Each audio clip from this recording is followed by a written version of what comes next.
My name is Temple Grandin, and I am a professor of animal science at Colorado State University, and my main specialty is behavior and welfare. Very concerned about animal breeding, whether it's dogs or whether it's cattle or pigs. Problems with single trait selection and some of the issues that that causes. For example, if you just select just for meat traits, you tend to get leg conformation issues that can cause lameness. I have problems with that. I have problems with breeding bulldogs that can't breathe. That is something I consider absolutely not acceptable. And you overselect for either a performance trait, let's say speed in a racehorse, meat in a production animal or milk, or appearance trait in a dog, you're going to get into trouble. You have to start looking at, what is moderation. I have problems with over-selecting for traits, and then you have a problem with the animal. You go back to the days where the German Shepherd wanted to look like that, and then the hips go out. That's not acceptable. We need to have functional animals. And the problem is these things can get bad and it creeps up on you slowly. For example, lameness in dairy cows, or maybe lameness in pigs where it was conformation. It slowly gets worse. People get used to seeing it and they don't realize it. I call that bad becoming normal. And then you measure it and you go, oh, I didn't realize we had that many that were lame. You got to go, well, you can measure lameness. There's scoring tools for measuring lameness in animals, ranging from normal to barely able to walk.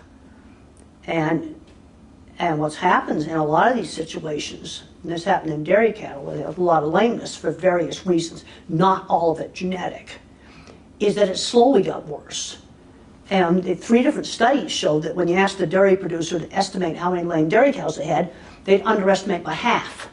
And then they'd measure it and be shocked. Things like the bulldog having problems with breathing, or the pug having problems with breathing. That slowly got worse and worse. And then some people say, well, that's a standard for the breed. Well, I've got big problems with breeding an animal that's not functional. I think breathing and walking and being able to birth naturally, those are things that all animals should be able to do, whether it's a pet or whether it's a production animal.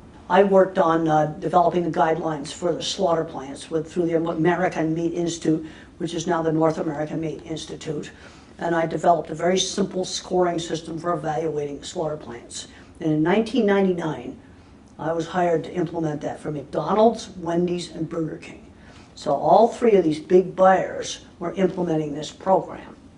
And I saw more change happen in 1999 than I'd seen in my whole entire career. And most of the change was management and repairs. And things like some non-slip flooring, changing lighting. They had to manage the stuff they already had. Not build totally new facilities, manage it, repair it. That's what they had to do. So that's an example of an industry certification program that made a big difference, and it was enforced by large buyers. It worked really well. It also is a guideline that was openly published. You can get it online. It's there for everybody to read. And I think it's important that guidelines be openly published. And I don't care what it's for. I would say that. And the meat guideline I worked on has always been openly published. Yeah. Well, I think basically you have certification programs for a lot of things, but you also have training and education programs. There's a place for both. I'm going to use beef as an example. We have our beef quality assurance programs. They have workshops all over the country on low-stress cattle handling, on proper storage of vaccines and how to administer them properly, on record keeping on medications. That's an educational program, strictly. And then we've got the American Meat, or North American Meat Institute guidelines, and those are enforced mainly by big buyers. So there's a place for both educational programs and certification programs. We also have in meat various programs that certify, like humane certified, grass-fed beef, a whole bunch of different things. Niche programs that have certification schemes. And I'm a big advocate of the guidelines being publicly posted on a website with no login. And I have had that stance on that forever. Because our beef quality assurance program, that's strictly educational. They put on a lot of workshops. Well, you need to have both the education programs and certification programs. See, now what's happened, I mean, you just talk about the evolution of how this happened in the meat industry. You start out with the American Meat Institute guideline. I taught McDonald's food safety auditors how to do the animal welfare audit. That's what's called a second-party audit. Then third-party independent auditing companies came in to do audits. And then also the company, each meat company does their own audit. So there's like 3 legs on the tripod. Third-party independent, second-party, which would be the corporate buyer audits, and then internal audits. And in order to have a good supply chain, you have to have all 3 legs on the tripod. It's a mistake to say, well, just farm it all out to third-party auditing firm.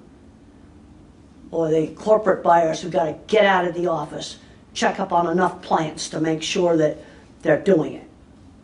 There's 3 legs on the tripod, and you have to have all 3 legs. Second party, third party, and internal audits. But that's what we've found's really worked. And when there's been supply chain failures, and I can tell you a real industry full of problems is the clothing industry. That's got some very big problems. And there was a factory that burnt down. And the company that was buying says, well, we didn't buy from them. Well, they ordered more product than what the factory could produce. This was an example of the buyers didn't get out of the office and do the second-party audits. There was a major, major supply chain disaster where 100 people were burned up in a fire. And they go, oh, we didn't buy from them. Then they found labels and the receipts in the office that did not burn. You have to, I don't care what industry it is. So I've looked at a lot of supply chain stuff. There's 3 legs on supply chain inspection. Third party, second party, and internal. You got to do all 3 of them. Another big mess was the Baxter blood thinner disaster, where people died. Normally that's collected from USDA inspected pig gut. But they were buying it from backyard farms over in Asia, and the buyers never got out of the office to find out where the broker was buying this garbage. I can't believe they were buying that kind of garbage. Suits have got to get out of the office and inspect their suppliers. And then you also have third-party independent auditing. You need both.